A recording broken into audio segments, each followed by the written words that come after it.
বন্ধুরা, মেথি শাক এইভাবে একবার রান্না করে দেখবেন, ভাত রুটির সাথে দারুণ লাগে, একটুও কিন্তু তেতো লাগবে না।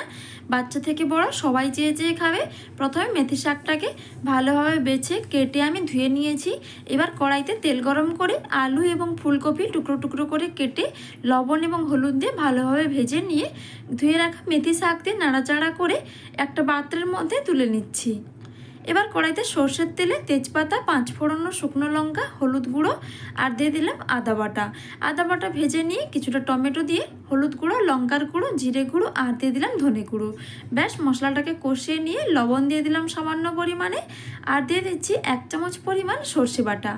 ব্যাস ভালোভাবে কষানো হয়ে গেলে এবার আমি আগে থেকে ভেজে রাখা আলু, মেথি শাক এবং ফুলকপি দিয়ে নাড়াচাড়া করে ভালোভাবে কষিয়ে রান্না করে নিয়েছি। এখন সব কিছু খুব সুন্দরভাবে সেদ্ধ হয়ে গেছে। সব শেষে ভাজা জিরের গুঁড়ো দিয়ে মিশিয়ে নিয়েছি। এবার গরম গরম ভাত বা রুটির সাথে পরিবেশন করুন, খেতে দারুণ লাগে।